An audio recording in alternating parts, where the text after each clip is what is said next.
Before we jump into the episode today, I want to share something with you from my heart. First of all, thank you so much for listening to the podcast. I really can't tell you how much your support means to me. We've been doing the podcast now for almost 4 years. I can't even believe it. And I'm so grateful for each and every single one of you that listens, shares an episode with your friends, sends me a DM or a text message letting me know how an episode resonated with you or any aha moments. Seriously, I couldn't be more grateful to be able to create this podcast. It has been such a blessing in my life, and I love hearing the ways it's been able to provide value in yours as well. One thing you might not know is how much work it takes to be consistent with a podcast. In fact, did you know that the majority of podcasts don't make it past episode number 10? And we are well beyond that.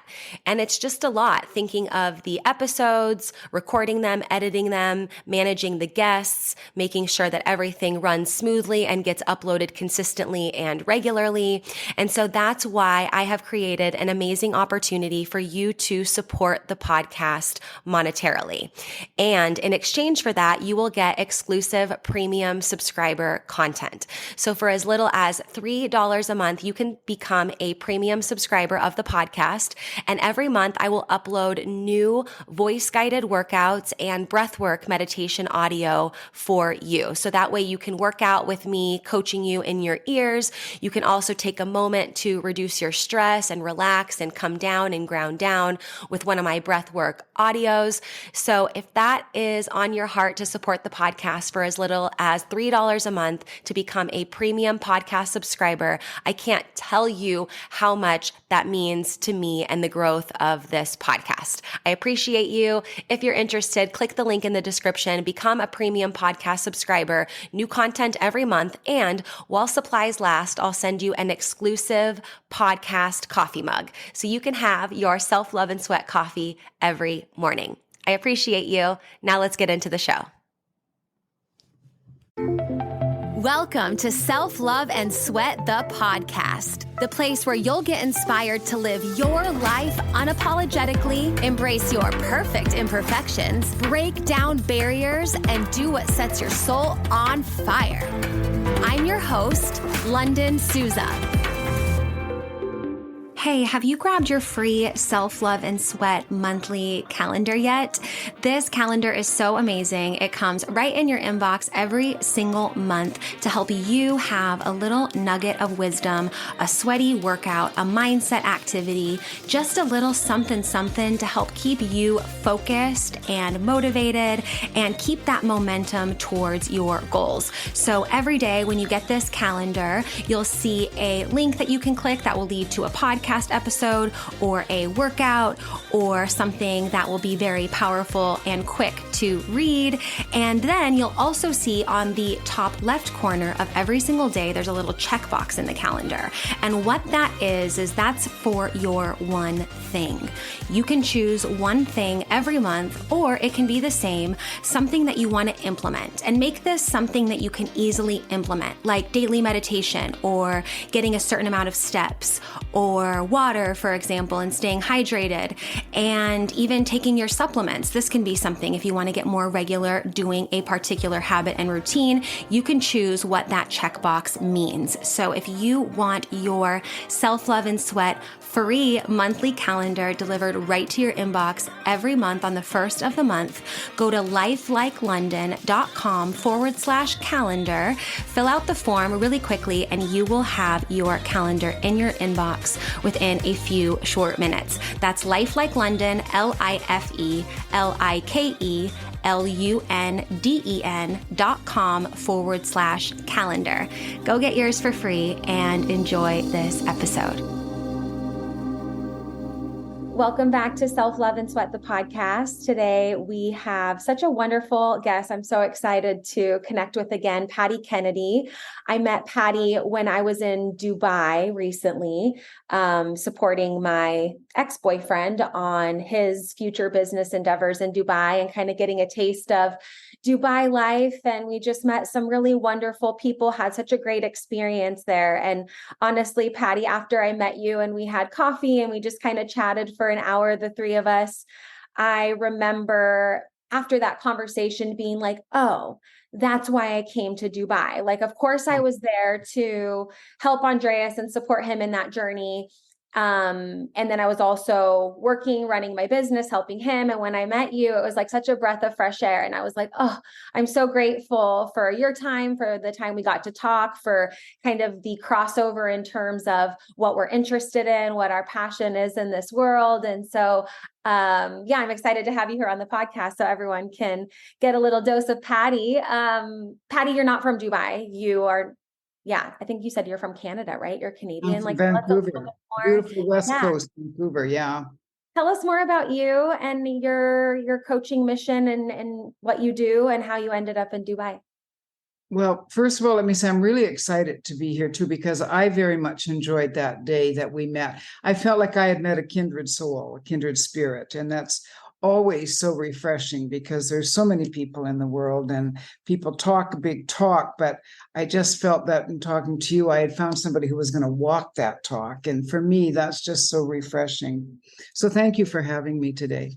Yes, I am a wayward, nomadic Canadian. I just love Canada, but I have a very hard time living there. I don't know why. I'm just always on the road. So I have been this time, it's been 4 years now that I've been out, a couple of years in Oman, and very difficult to get work in Oman, to get a visa and whatnot. I work for myself. And so I came to Dubai, which I never really thought I would. I thought Dubai is just like another great big desert city, like a great big Las Vegas. But boy, I'm really glad I came here because, first of all, you can live your life like you would anywhere in the world, even though it is an Islamic country. It's very wide open, as you experience, is very, very safe. And about 89% of the people here are, in fact, expats. So we're all in this boat together. It's like a city of dreamers. And we've all come with a big dream, and we are bodacious enough or audacious enough to think that, yeah, let's do it here. So I love it. I am a coach. I started out, okay, so I'm moving on in my years now. Young at heart, not so much in all the other places. I have been coaching, it's 52 years now. I started out in my late teens at 19 as an athletic coach. I had been a competitive figure skater in Canada. And when I retired, when I missed the Olympic team, I then became a coach and was coaching competitive skaters. I ended up very disabled. I was born with a disability, but nobody really knew what it was. And so they put me into sports as a kid, because they thought, well, that would be the best thing. And I gave it my best shot. And as I say, competed until I missed the team. And then I started coaching. But even by that point now, being in the cold rink, and you've got to be on the ice. They give hockey players the great ice time. They give figure skaters the bad ice time. So you had to be on the ice at 5 or 6 in the morning. And I found my body was just breaking down. And I ended up really quite seriously disabled. And I didn't really know what to do, because all I had ever done since I was 10 was train. I mean, if the truth be told, I went to school half days from grade 7 on, because I was going to the Olympics. And even if you didn't get to the Olympics in those days, in the 60s, my mom was paying $10 an hour for lessons. That was a lot of money. So I'm what they call a triple gold medalist. I'm very highly qualified. And so we all knew that the coaching business was going to be where I would end up. And if my mom was paying $10 an hour way back then, I thought, well, by the time I'm ready to turn pro, it'll be double that. And it was. But I couldn't do it because I just found it increasingly difficult.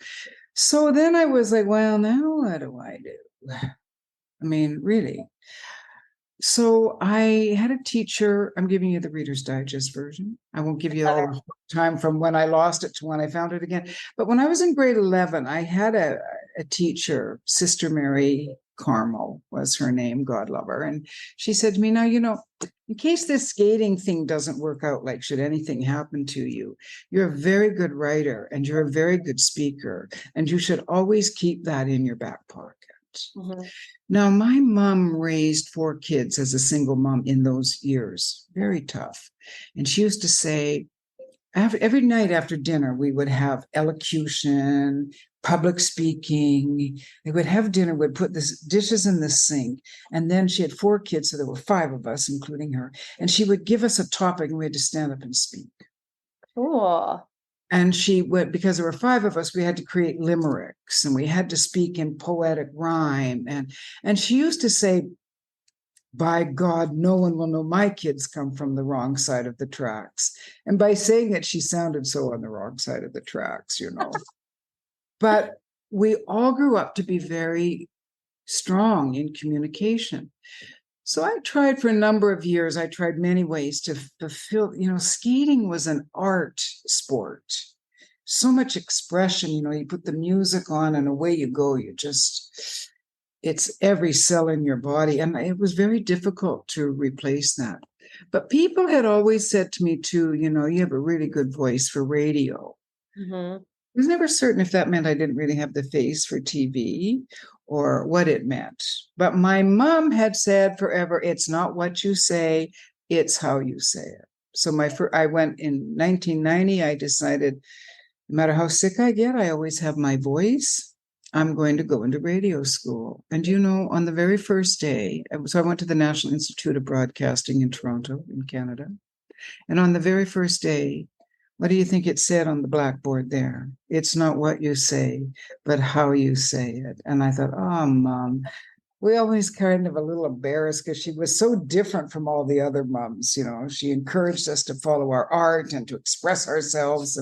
But there she was. So that was the beginning of what now has become an international career as a coach obviously in communication, presentation, public speaking, leadership.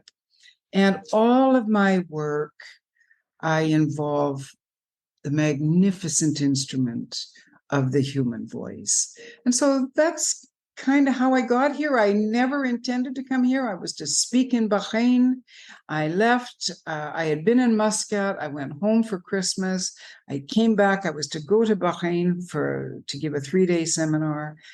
And by the time I got here back in the Middle East, they had closed everything down because of this thing called COVID. And I was in Oman and you had to stay where you were. And that went on for months.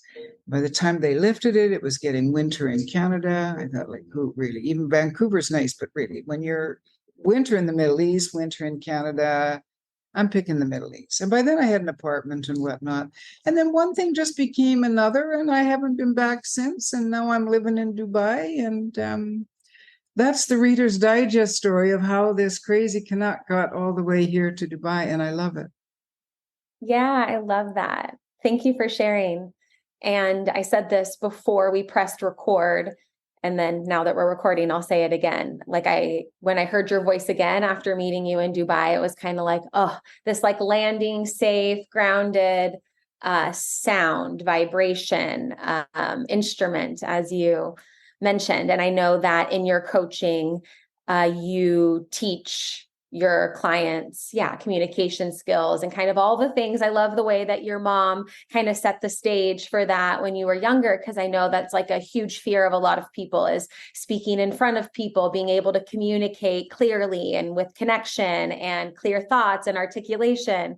And I think what a beautiful, dessert, if you will, post-meal kind of setup she created there. I never thought of that as a kid. I was always, I would say, doing that without being prompted. My mom did hair out of our house, and I was just by default of wanting to be I would do, recite poems, do dances, be the entertainment there. And I remember, in fact, I just shared a meme on social media about this on Instagram. I think it was today or yesterday, but shout out to the girls who were always labeled as the talker in school. Or I remember my teachers would just be she gets her work done, then she's just talking. We got to put her outside and have her desk out there sometimes. She's interrupting other students, right? So that kind of story of being the talker.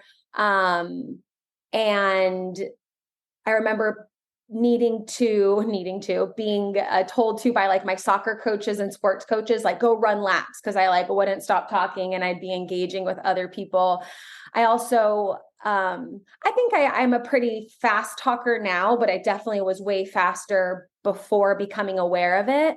And so just kind of that story existed for me, right? And then I remember and I know we talked about this as well during coffee, is through that healing and working in journey and learning how to communicate and understanding ourselves even more, our voice changes. We learn how to use like the tonality and pitch, the vibration can change. I think we talked about people you'd worked with before who maybe have a really high voice up here, but then when they come into their power, they start to understand kind of that full bodiness, if you will, of the voice. And so I want to talk a little bit about that, because I noticed that about myself, of course, while preserving what is uniquely Lunden and my voice and my presence and things like that, but also through a lot of the work-ins and healing through what was communicated or not communicated growing up, or what through, excavation I needed to talk about and share and bring to light. I definitely noticed that change in myself. And so maybe we can, talk a little bit about that, the changes of our voice as we heal and grow. It's really interesting, that you kept being put outside for speaking or having to run laps for speaking, because this is such a travesty that we do to women, to girls. We tell them to shh, shh.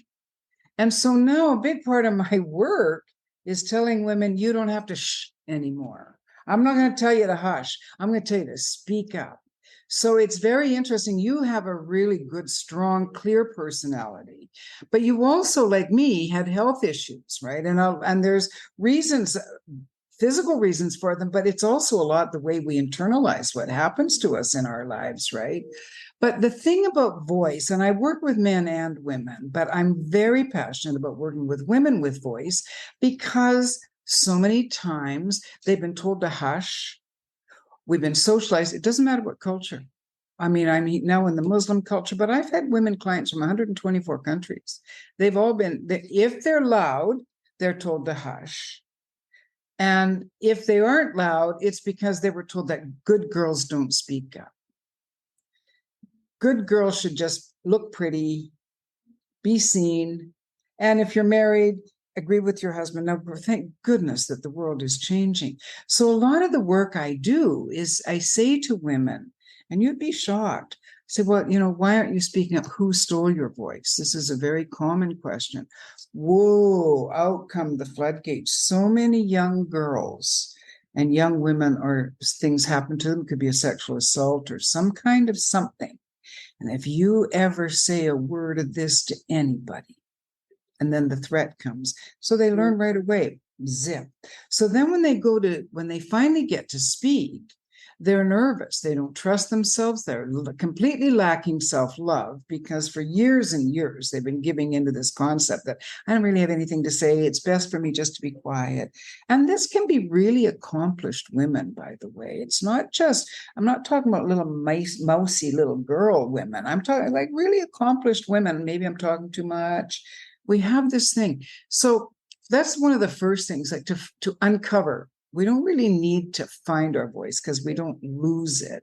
But women especially, men to some extent, but not as much because of the socialization, we tend to have, it's like we bury it up. We bury it. We cover it up. Well, I won't say that. Well, maybe I shouldn't say that. And then when women get into the corporate world or the business world and they speak up at a meeting, sometimes they get laughed at. Sometimes they get ridiculed. Who does she think she is? Here she goes again. And after a while, they just quit talking. I mean, statistics and studies show that about 75% of the time, when women are in the minority, we will remain silent. I'm passionate about stopping that one right now. So that's number one about voice and speaking.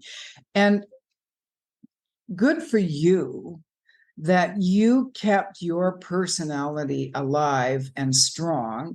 And it sounds like your mom was letting you do that, letting you recite poetry and whatnot. Because if your mom were at home, if they had said, shh, and then you were being put outside in the classroom, and then you would not be able to speak as you are, because it just layers it up. So that's number one, in my work. That's my big passion, is to help women. I'm working with a woman right now, so accomplished. And we're doing some authentic leadership work. So authentic leadership is really knowing your own story and where do you get your strengths. So I asked her this first question: how do you articulate the meaning and purpose of your life? Now, this woman is so accomplished that when she started with me, I thought, what's she doing? I mean, she's so good. When I asked her that question, she couldn't talk. Tears flooded down her face. I was like, what? She said, well, I don't know. I don't know. I mean, accomplished beyond what most women are, right? So it's in all stages. And then the voice, of course, she goes to work and everybody speaks over her. But not anymore, because we've been working now on the instrument. So the first thing we do, we work on the courage, the bravery. It takes guts to stand up and stand in your truth and speak to the world from your place of truth, and not somebody else's, or not some borrowed truth. And that affects the sound of the voice.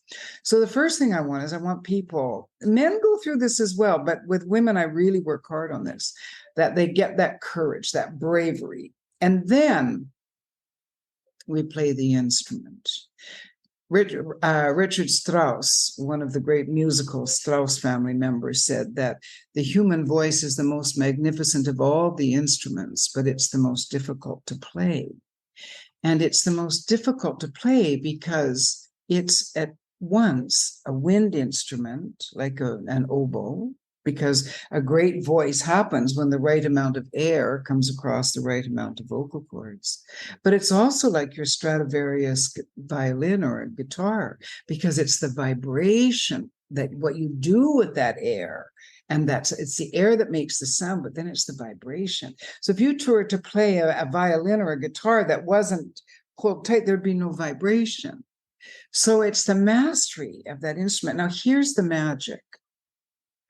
You see, I mean, I've been studying voice now since 1990, and I still study it because I'm so fascinated. It's an art. I chose radio. When I went to school, it was radio or TV, and I chose radio because it's an art.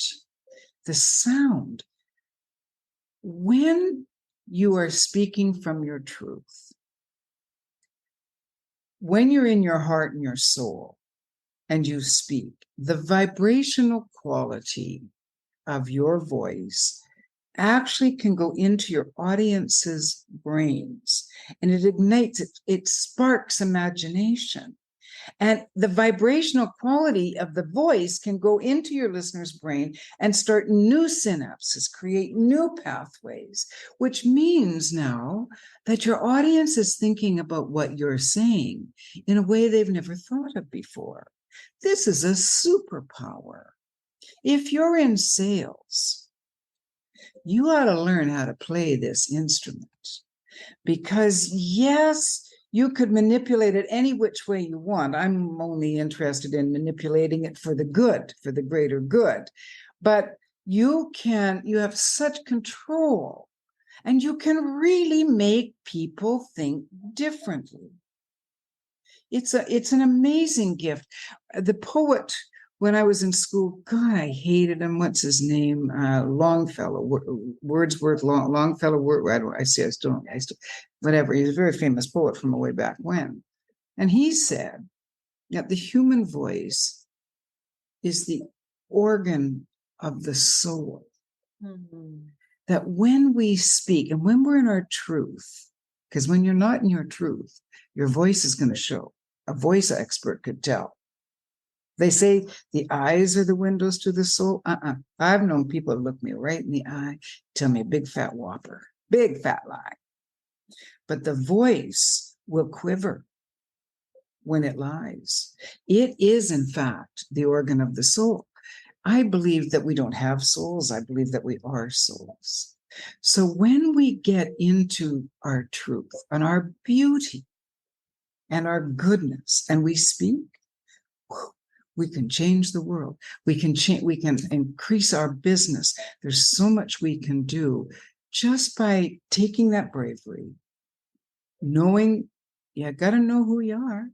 You got to know your truth. So you got to do some deep dive in there, and you got to do some self-reflecting, because the moment you're holding back, see what happens to my voice when I raise my shoulders? It gets thin, gets tinny.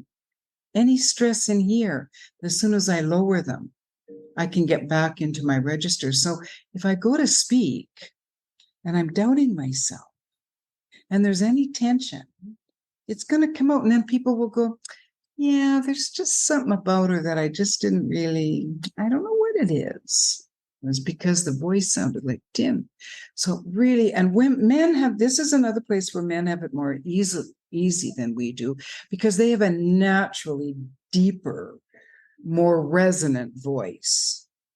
A lot of women, they get that kind of, that girly voice, and and then they're tense, or they're not really saying what they want to say, and they're holding back. Muddy thinking, if you're not clear, it'll come out in the sound. It's your superpower. I'm telling you, honest. Yeah. I love what you shared. And I can think of, and I'm sure people listening too can think of and have examples of exactly what you mentioned, of moments where there is uncertainty in our voice or someone that we're listening to, or even moments where we just, like what you just said, I'm not really sure about that person, but something, I don't know. And it's not that every day people know, oh yeah, their register was not, penetrating my brain in the way that it could. It's just like, there's just something off that we can recognize as other humans. We feel it. It's not really a thought, because it's a vibration. We feel it. Mm-hmm. And that's the thing. And so we can't really, I don't know what it is. Excuse me. I don't know what it is, but it just doesn't feel right. I don't get the vibe. I mean, we have all that language for it, right? Yep. Yeah. I don't get that I don't get the vibe, or they didn't vibe well with me. That's such the kind of inner feeling in terms of language. Yeah. So one of the things in communication that I have found, just be really helpful in my own life and in the lives of my clients,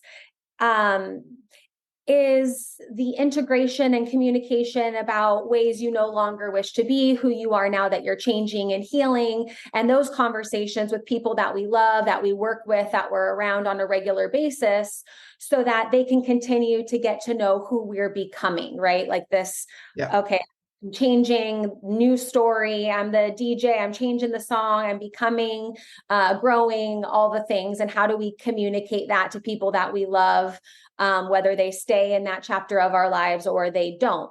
And one of the things that I've noticed is, specifically with two clients that I've worked with and am working with, is they've really worked on the communication. The delivery is good. They're speaking up in a way that they wouldn't have before, in a way that feels congruent with who they are and who they want to be.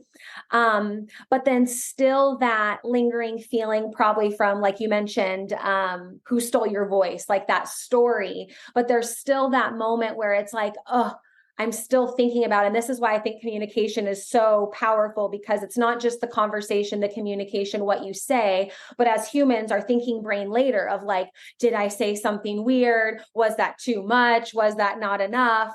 And a lot of those stories, I think, can still be there while the volume starts to turn down, while we're still showing up to have the conversation, to communicate and connect. So what are some of the tools or strategies that you use that are helpful to like bridge that, of like, okay, I'm having the conversation, I'm using my instrument, and there's still like these lingering limiting beliefs, or things that could help that, make me feel a little uncertain or insecure. Like, how do we do that at the same time? Step up and share our voice, and kind of turn down the extra peanut gallery noise. Yeah, that the critic, generally it's a critic, right? Yeah.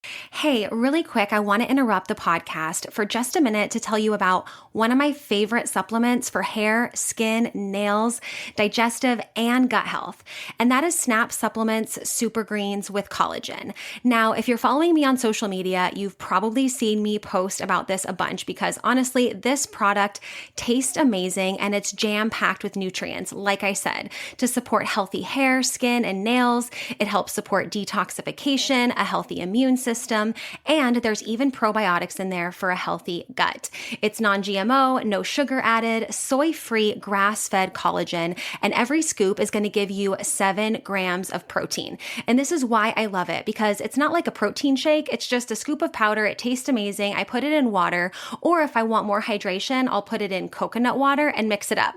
And it's like having a nice, refreshing beverage that's packed with a bunch of super greens and protein. So what I'm super excited about is that for listening to the podcast, you'll get this discount here, nowhere else, but for listening to the podcast. You can save 25% off on all your Snap supplement purchases, including the Super Greens with collagen. And you do that by using code LUNDEN25 at checkout. That's LUNDEN 25. LUNDEN 25 to get 25% off at checkout. You can shop on snapsupplements.com or you can shop on my website, lifelikelondon.com/supplements. And you'll see there's already an additional 10% taken off. But you, because you're a podcast listener, you're going to get 25% off when you use the code LUNDEN25 at checkout. LUNDEN 25 at checkout to get your Snap supplements, super greens, and collagen, and all your Snap supplements for 25% off. Now, let's get back to the show. Which takes me to, I think, the first point that I would want to make. I don't know what scientists, so some social scientists do these studies. I don't know how they do it, but it is a fact that we have most of the conversations in our life are with ourselves. Talk more to ourselves than we do to anybody. Yeah. And this is the part I don't figure out, but many studies say that at least 85% of that self-talk is negative. Mm-hmm. And we do that through repetition. Oh, you idiot. Oh, you're so stupid. Oh, what was I thinking? Oh, I'm such an idiot. All those, and we don't even know that we do them. I'm so fat. I don't know why I can't do this. I'm going to feel like a fool. All this negative stuff that we repeat over and over and over. So the subconscious mind, which is not capable of making a decision, the subconscious mind can't say, don't say that. Whatever you tell the subconscious mind, it's going to go, okay, I'm an idiot. Okay, I'm an idiot. And if we tell ourselves that enough, this is how we establish our paradigms. Well, they come through repetition. So we've got to flip that narrative. We've really, so in the days when I was really sick, and the doctor said, you're never going to work again, and I bought into it, hook, line, and sinker. And you better believe I was sick. And then I realized, this can't go on, because the real Paddy in me was like, I don't believe that. There was something like what you had too. There's something, and it's in all of us. If we really get deep and honest with ourselves, wait a second, I don't buy that. And I came to a point where I realized, okay, you're not disabled, you are differently abled. Began to flip the narrative, right? Began to look at myself differently. Well, what do I bring to the table?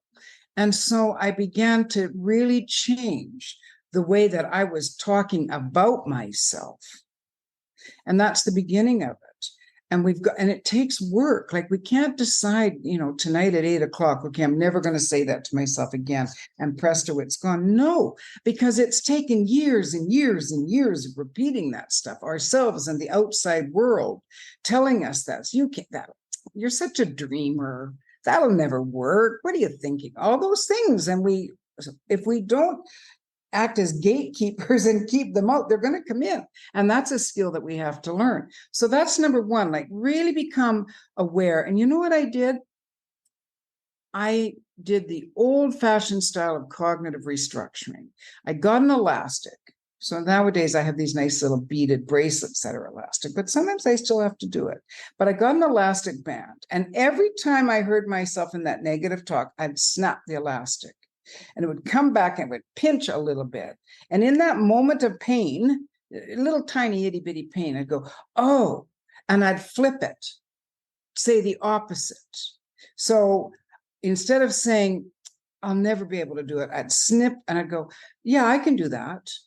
This is easy. I can do it. And I just began to do that. It was just cognitive restructuring, which now it's very much more advanced. But in those days, when I was first hearing about it many years ago, 30 years ago, a doctor said, just put an elastic around your wrist. And every time you hear yourself dissing yourself, snap it. So that was really the beginning.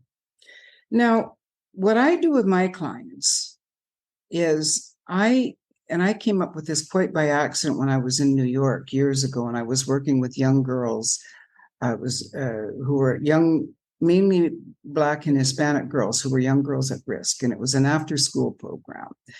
And I came in as the communication coach. And I thought, well, I'm just going to set it up this way, and they're going to give speeches, and then I learned right away. It was just after 9/11. So I realized right away, like, they're not ready for this. And I remember one day, they're not ready. Like, I can't say, okay, write a speech about this. They had no idea. They were just in the soup trying to figure out how to get through each day. They were all girls at risk, right? And I remember one day, a young woman, she became my poet extraordinaire, my poet laureate in the group. She came in and she'd been beaten up at school by some boys. And I said to her, what happened? And she was Muslim, little Muslim girl, a lot of Muslims in the Black community, especially in Harlem. And she said, I was beaten up by these boys. And I said, why? And she said, they called me bin Laden's daughter and they beat me up. And, just stupid. And I remember from the classroom, I could look down the west side. And I remember, too, you could see where the Trade Center towers had been and they were gone. And they were more obvious gone than they were when they were there, because when they were there, you just saw them all the time. And so I was 145th Street in Harlem and looking all the way to downtown. And I thought, how can I get these girls so that when they go out there, they will not get knocked off their feet? And somehow it came to me, they have to know what they hold to be true, beautiful, and good. I don't know where it came from, but I'm so grateful. So what I did is I told this legend from the west coast of Canada, Native people, called the legend of Sisiulu. He's the two-headed snake, sea monster, and he can live he lives in water, and he can live in salt water. He can live in your tears, and he'll come at you, and he'll suck your face, and he'll just suck the soul right out of you. So when you see Sisiulu, you should stand firm, and in that moment, declare your truth. So I performed this, and they all looked at me like, this lady is nuts. And I thought, okay, well, I didn't get that. But I said, that was a story about standing firm and telling your truth. So get a piece of paper. Now listen up, anybody, because I make all my clients still do this. Now, those girls, I made 5 to 7 minutes. I'm surprised they still like me. They're all women now. But I said, okay, finish this sentence. These things about me I know to be true. No editors allowed. Stream of consciousness writing. Even if you don't believe it, write it and start each sentence with I am. It was the beginning of my I am exercise. I am strong. I am beautiful. I am bright. And I got them to repeat that over and over, and every day they had to do it. They had to write it and keep that, and they had to declare it. After they wrote it, then I'd say, stand up, and I'd nod, and I'd say, please stand up and declare to the world what you know about yourself to be true. And they would. And they just got going. And then I'd have this, could you please evaluate her? And they, what do you mean? I said, did her body language, her face, was it congruent with the words? And I didn't think she really believed it when she said that she was beautiful, but I think she's beautiful, don't you? And you just watch these girls. And then I got them talking about beauty and about their own inherent beauty. And then in the same process, stream of consciousness writing, then stand up, declare to the world. And then their innate goodness and what's good in the world and what's good about them. And this went on and on and on for years. And, after a while, like this organization always used to call in keynote speakers every year at the gala, but they didn't, because they had just called the girls that were graduating. And do you know that all of those girls in that class went on to university? Many of them won full scholarship all the way through their master's degrees. Do you know that there was not one teen pregnancy I think in the whole time, still, I think that they can probably say that those girls learned to go out there into that mean old city that was ready to beat them up and say, because they knew who they were. And so and I would suggest you do this with your clients. Now, when I give a workshop, it's the I am, got to do the I am exercise. I have full-grown women, accomplished women, who, when they do I am, they start crying because they've never talked about themselves in that way. They've never declared it. So I say, you just get that every morning, take 5 minutes of your day and write, I am. And even if you don't believe it, write it. I didn't know this is an ancient practice that goes back to biblical times. I didn't know that. I always think I'm inventing things, and then I find out that they're really old. There's no original thought. We just get connected. And after they write it, they declare it. And so now I say, take that in your pocketbook or your purse. And when you're at work, if anybody comes after you, your nemesis or whatever, you just go into that bathroom and you whip out that sheet. And you can either, if it's good to say it out loud in front of the mirror, perfect. If not, read it. And read it anytime you have to. And it's amazing what it does. And then I ask them, the next one is, because, I found out recently, I was speaking on a big event, global thing. We were online. And the woman who spoke before me said that she had this statistic that when asked, only 4% of women believe that they're beautiful. Like what? The other 96% of us are walking around thinking we're ugly? And it's because we're all so misconstrued by this outside the fashion world of, you got to be skinny as can be, and you got to be this, and you got to be that, you got to be blonde hair, blue eyed, or whatever. It's all so complicated. So now I say, I love the beautiful way in which and then I make them write it. And then I ask them to please stand up and declare it. And full-grown, strong women weep when they do this because they've never, ever allowed themselves to think of themselves in that way.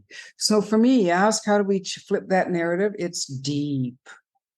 It's deep. That's why my program is called Your Brave Voice, because you got to get into your deep bravery, your deepest truth, the one where nobody criticizes you. And even if you don't believe it, if you say it enough, if you repeat it enough, you get rid of the old stuff and fill it with the new repetitions. It's got to be repeated. Oh, I'm such a lecturer. I'm so sorry, Lunden. I'm such a lecturer. Just go on. So nourishing. I love the way it sounds and the way that it feels. But yeah, that repetition is so important and so powerful. And I think that's kind of that aha moment where we realize it is a programming. Like we think it's just us and the way that we are. But when we choose to do it differently and put up a cone here and start to build that new pathway and do the construction, it's like it just ends up becoming more of who we are. And I love the declaration, the like you said, just stream of consciousness, putting it on paper, whatever might come out, which I think is so beautiful because sometimes it comes out and then you're like, wait, what? Huh? In both directions, actually. Yeah. In terms of what we think is beautiful about ourselves, but then also to the snap of the elastic that you mentioned of those thoughts. Sometimes I'll write down even if I just feel it, sometimes I just feel like I need to clear the filter and just get real about the shit I've been talking to myself and writing down a lot of the negative thoughts and also the I ams, the more affirmative, the more empowering things. And that deep process that you mentioned, that get real process is real because sometimes I'm like, oh, damn, I didn't know I thought that about myself, or, oh, damn, I think that about myself, kind of in both Yeah. direction to create that Yeah. container to decide what we're going to say, how to declare it, and letting the emotions come with it. I think that's been the most important part about using my voice and communicating and connecting, is being able to use words in a way that, just are more connected, are more clear about how I feel and what that might look like, instead of just being an explosion all the time, like having more clarity and flow. And like you said, this is who I am. This is how I will be treated. This is not how I will be treated. And stepping into that, like, declaration embodiment, I think has been so helpful and so powerful on my healing journey, and all of that. And the repetitions are everything. And I love that you also brought up a lot of our thoughts are repeated and they're negative, and we're not even realizing that programming and that autopilot.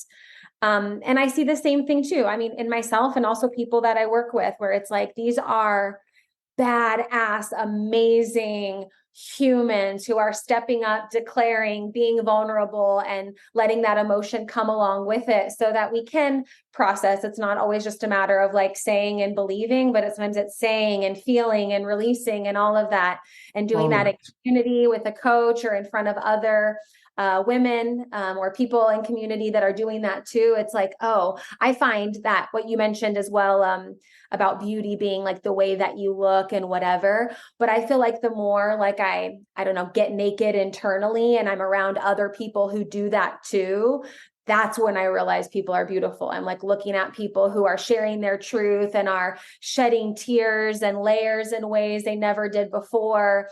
And like the look in that person's eyeballs is like the most beautiful thing ever, more than, I don't know, what contour concealer they might have used or what eyelash extensions might have elongated their whatevs.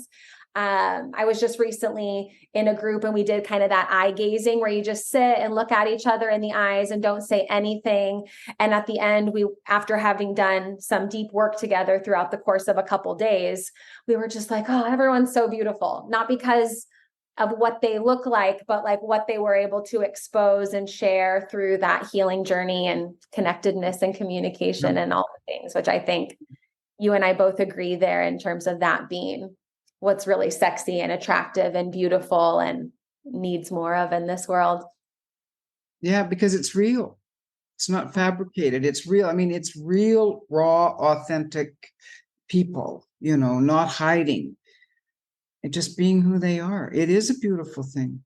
Beautiful. Brings me to tears sometimes when I see them. I mean, I wish I could talk about some of these women, the jobs they have, because if people knew the jobs they have, but I can't, right, because of confidentiality, but very high up jobs. And there they are, it sounds terrible, but it's so beautiful when they cry. It's so beautiful because it's a cleansing. It's an aha. Wow, I really am compassionate, beautiful, wise, strong, tender. I really am. Or the beautiful way in which whatever it is.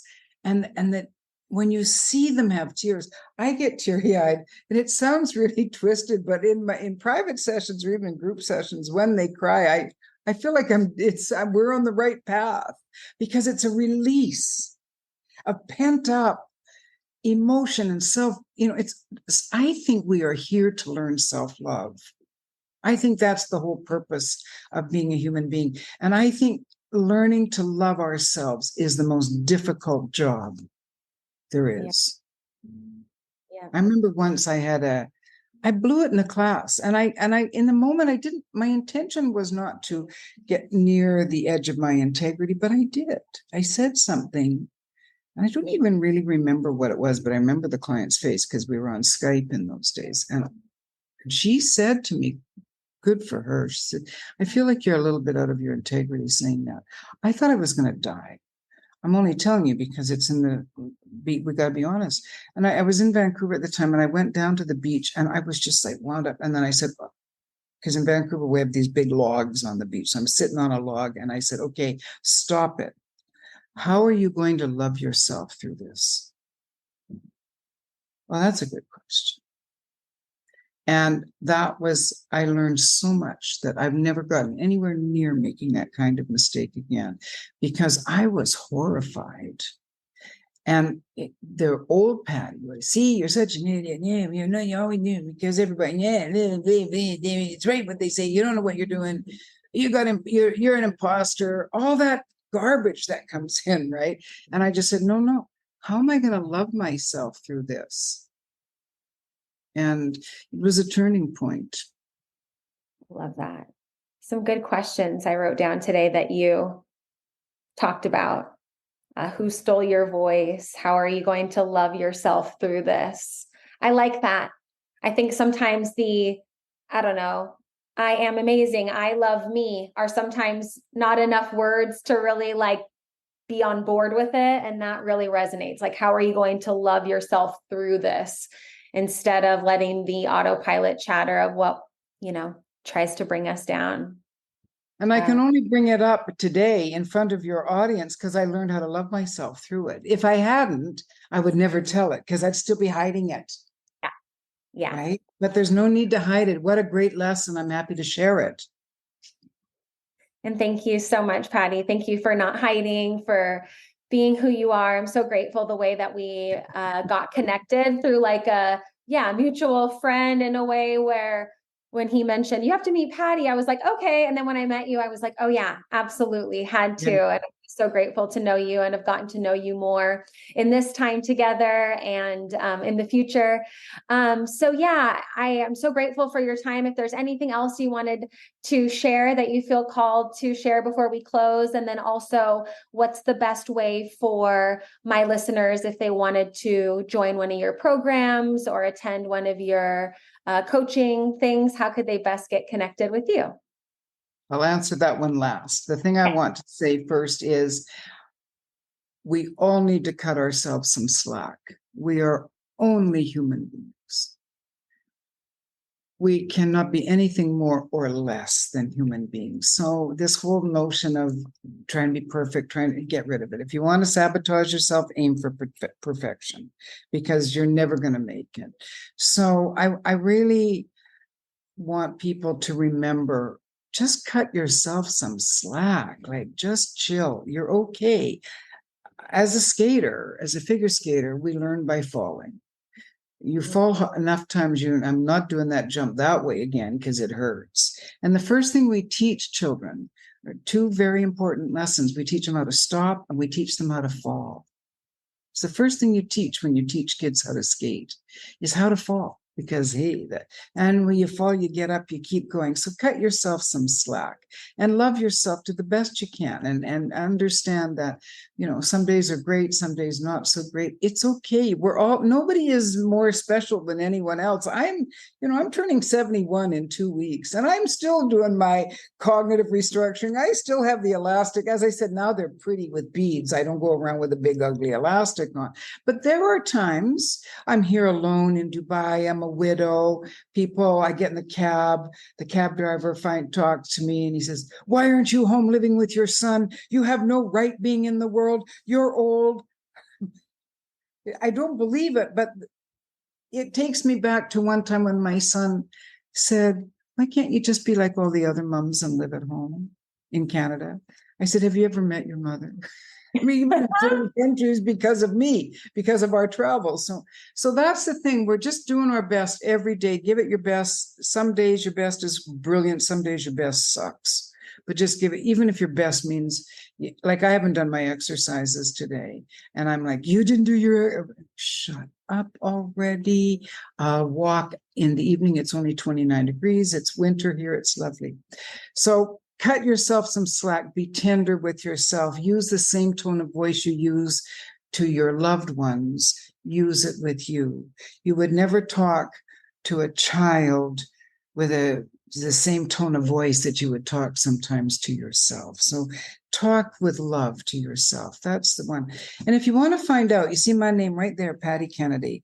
I'm named after my grandfather. All the other Paddy Kennedys on social media are boys, men. I am the only female Paddy Kennedy.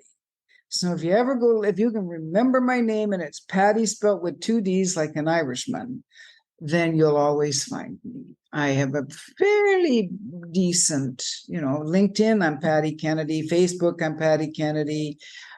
You'll always find me through just that way. I don't have a little thing to show you, the little Q code. I don't have that. No, we don't need that. We'll just link here, put your name in the description of the podcast, and people can find and connect with you. You have my email address. You could put my email address, because I do like email. I'm old fashioned that way, but that's why, because I can keep track. WhatsApp, there's too many messages, right? You spend all your time scrolling up and down. So yes, that's how social media, LinkedIn, Facebook. Cool. I'll link that all in the show notes. Paddy, thank you so much for your time and for inspiring us to use our instrument. I appreciate you. And thank you guys for listening. Thank you. Thank you. Thank you so much for listening to this episode of Self-Love and Sweat, the podcast. Hey, do me a favor. Wherever you're listening to this podcast, give us a review. This really helps a lot. And share this with a friend. I'm only one person, and with your help, we can really spread the message of self-love and sweat and change more lives all around the world. I'm Lunden Souza, reminding you that you deserve a life full of passion, presence, and purpose, fueled by self-love and sweat.